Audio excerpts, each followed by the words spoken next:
So we'll take a short quiz on this topic. Let's start. First, A, by a letter dated 10th January, offers to sell his house to B for rupees 40 lakhs. The letter reaches B on 17th January, who posts his acceptance on 18th January, which reaches A on 30th January. Here the communication of offer is complete on A 18th Jan, B 30th Jan, C 17th Jan, or D 10th Jan.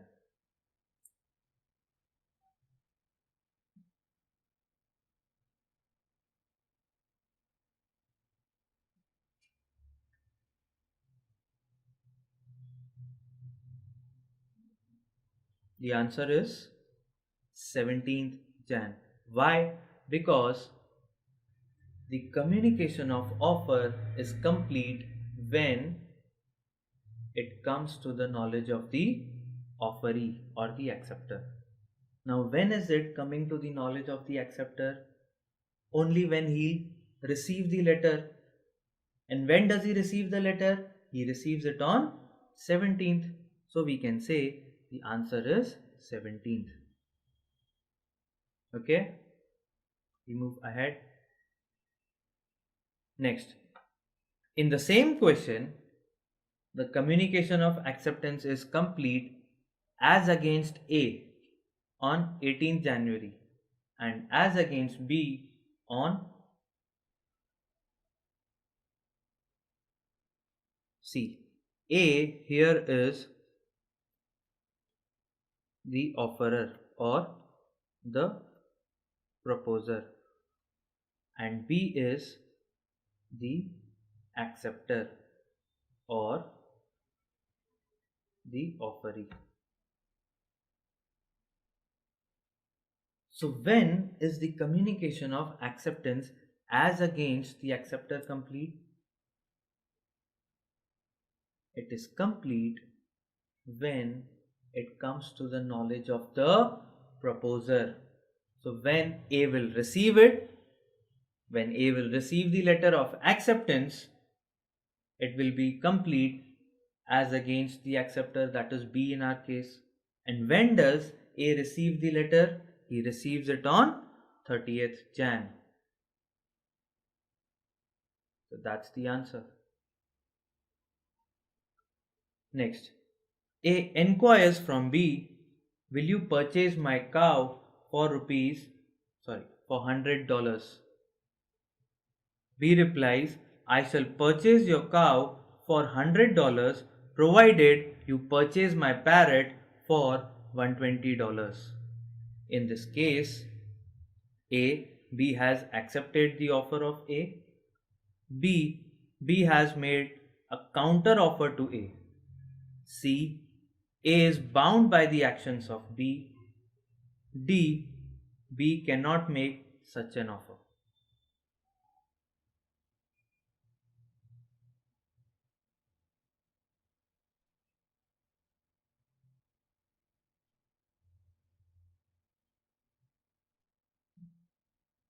Now we have learned in the rules to acceptance that acceptance should always be absolute and unconditional.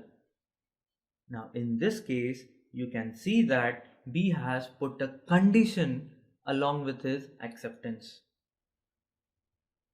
He says to A that I will purchase your cow for $100 if you purchase my parrot for $120.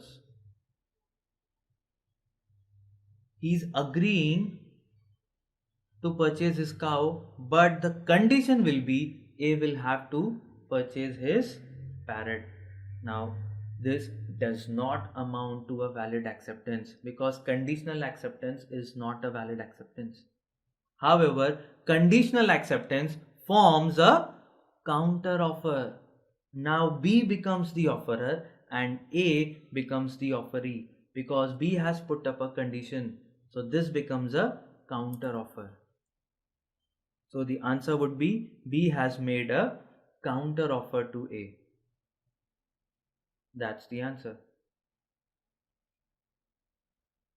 Which of the following is false? An offer to be valid must A. contain a term the non-compliance of which would amount to acceptance.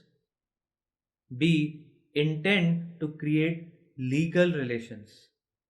C. have certain and unambiguous terms. D. be communicated to the person to whom it was made. Now you have to find out an essential which is not an essential, which is probably the opposite of it. The three out of these four would actually be the essentials of offer, and one would not be the essential. So you have to find out that. It is A, because for an offer to be valid, it should not contain a non-compliance term. It is very important that it does not contain, but in the A point it is given that it should contain a term of non-compliance which would amount to acceptance, which is false. So the answer is A. Let's check. That's the answer. Now we have one more. On 5th of the month, X makes an offer to Y by a letter which reaches Y on 6th. On 7th, Y posts his letter of acceptance. Meanwhile, on 6th, X posts a letter to Y revoking the offer. On seeing it, Y sends a telegram to X on 8th confirming the acceptance given through his letter of the 7th. Discuss the legal effects of the three letters and the telegram. A. There is no contract between X and Y. B. The contract is concluded between X and Y on 7th when B posts the letter of acceptance. C. Either of A or B. D. None of A or B.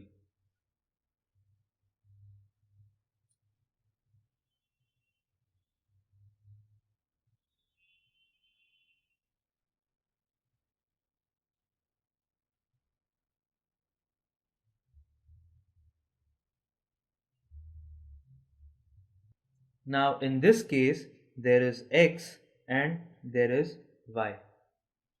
X posted the letter of offer on 5th and it reached Y on 6th. This is the offer letter. And then Y replied back on 7th.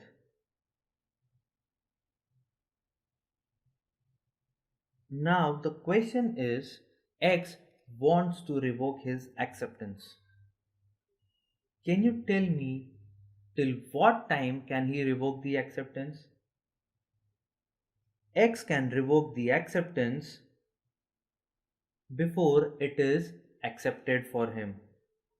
Now when is the offer accepted for him? When does the offer become accepted for him? It gets accepted for him on the 7th. So he can revoke the offer before 7th. So what is he doing? On 6th he is revoking the offer. So can he revoke it before 7th? Yes, he can revoke it before 7th. So X again sends a revocation letter. When does he send it? On 6th. So when he sends the revocation letter on 6th, the offer stands revoked for him. Now even if he receives the letter of acceptance on 7th or 8th or 9th, on whatever date, it will be considered to be revoked. And once the offer is revoked, it cannot be accepted back. So in this case, since the offer is validly revoked, acceptance is meaningless. And since acceptance is meaningless, we do not have a contract here because there was an offer, and before it could have been accepted, it was revoked. So now there is no contract. Even though Y sends a telegram to X on 8th confirming the acceptance, but still that telegram is futile, it's meaningless, it's useless. Once the offer has been validly revoked, it does not form a valid contract. So the answer would be there is no contract between X and Y. Let's check. That's the answer.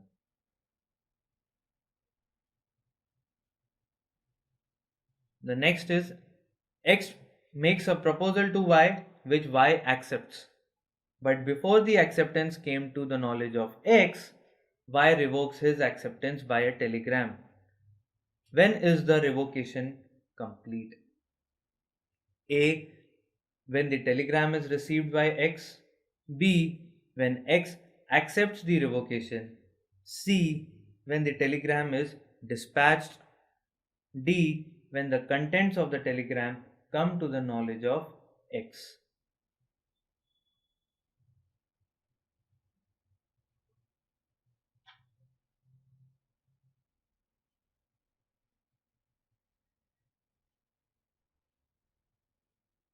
When is the communication of revocation complete? For the person who makes it, it is complete when he puts the letter of revocation into the course of transmission. That is when he posts the letter. And when is he sending the letter or posting the letter? It will be complete. So in this case, revocation will be complete when the telegram is dispatched. That's the answer. Next. X offers to sell his house to Y for rupees 10 lakhs and states in the letter that the offer would be considered as accepted if acceptance is not communicated within a certain time. Here the letter of X would A. Amount to proposal, B. Amount to promise, C. Not amount to proposal, D. Amount to acceptance.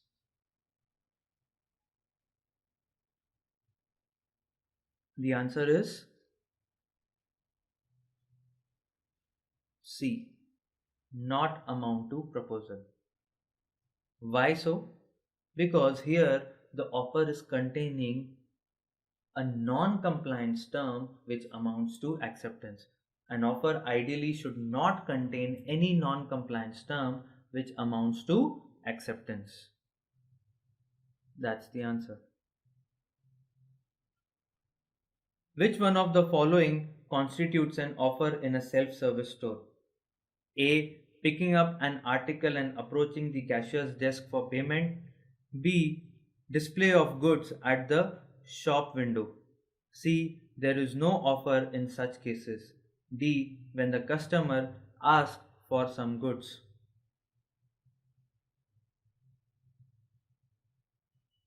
The answer is when the customer picks up the article and approaches the cashier's desk, because it is then that he makes an offer, and when he actually reaches the cashier's desk and the cashier bills him, the cashier is said to have accepted his offer. Next, goods displayed in a shop window with a price label will amount to A. Offer, B. Acceptance of offer, C. Invitation to offer, D. Counter offer.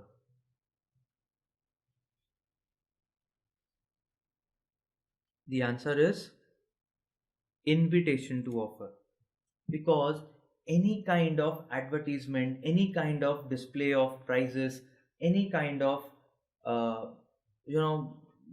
hoarding, bills, pamphlets, wherein you are given additional information about the product, or you are said that there is a sale which is going on, or you are shown price list, you are shown catalogs, you are shown brochures, or you are shown the menu card. All these form the invitation to offer. And when you actually go to that store and tell him that you want to purchase, that constitutes the offer. And when he actually gives you the book, that constitutes the acceptance.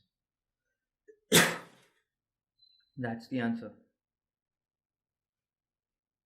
A sent a proposal for sale of goods to B through a letter. However, letter was still in transit. A sent the letter of revocation of offer to B, which was received by B before the first letter reached B. A. The contract is valid. B. The revocation is valid as it reached B before the first letters reached B. C. The contract is void. D. None of these.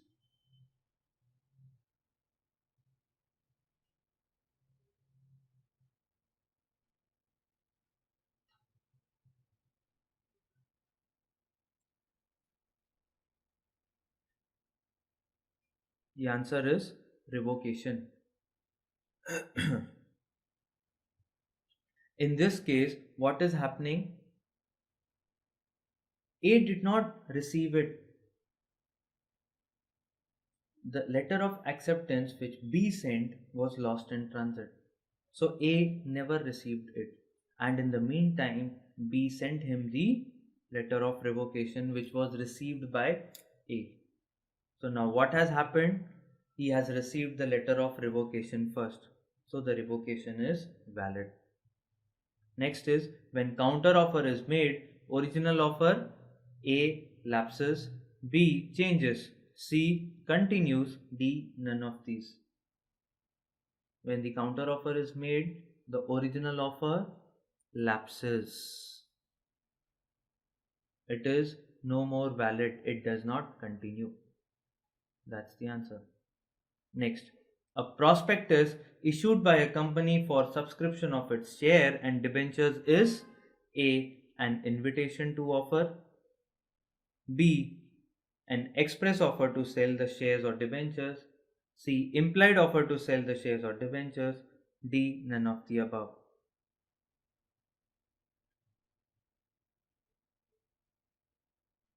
In this case, it can't be an implied offer because implied offer is without any words spoken or written, but prospectus is always in writing. So it has to be amongst A or B. Now, a prospectus never constitutes an offer. A prospectus is a paper or it is just like an information.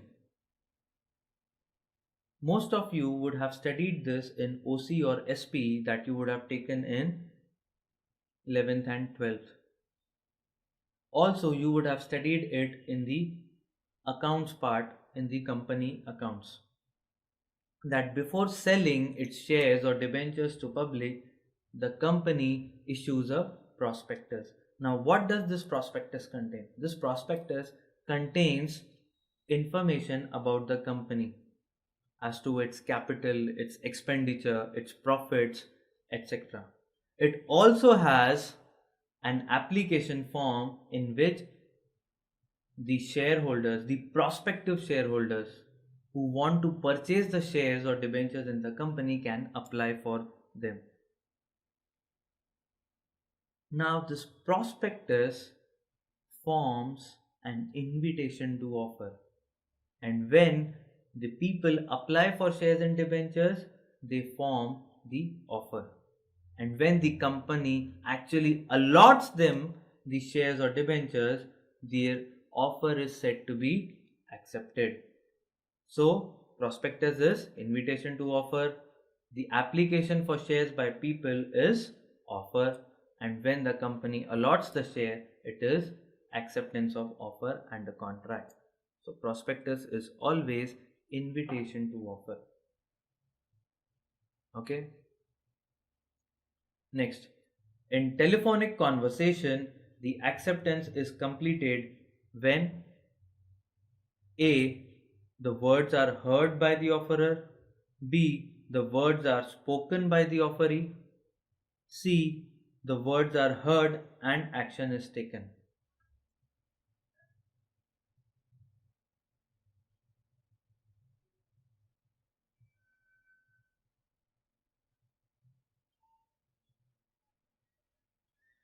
We have learned this section about the telegraphic transfer wherein the letter was posted, and in that we learned that the communication of acceptance for the proposer is complete when the acceptor posts the letter. The communication of acceptance for the acceptor is complete when the proposer receives the letter. But when you are talking on a telephone, it is very instantaneous. So it is important to gauge there as to when is the acceptance complete. So in a telephonic conversation, when you hear the words of acceptance, like in a letter, when the proposer actually receives the letter, we can say the communication is complete. So is the case in case of telephonic conversation. When the proposer actually hears the words of acceptance, we can say the communication of acceptance is complete. That's the answer. A. Next, A offers to sell his house to B, who agrees to purchase it subject to approval by B's solicitors. Which one of the statement is correct? B's statement is absolute and unqualified. B statement is not absolute and unqualified. B statement is absolute and qualified. D. All options are correct.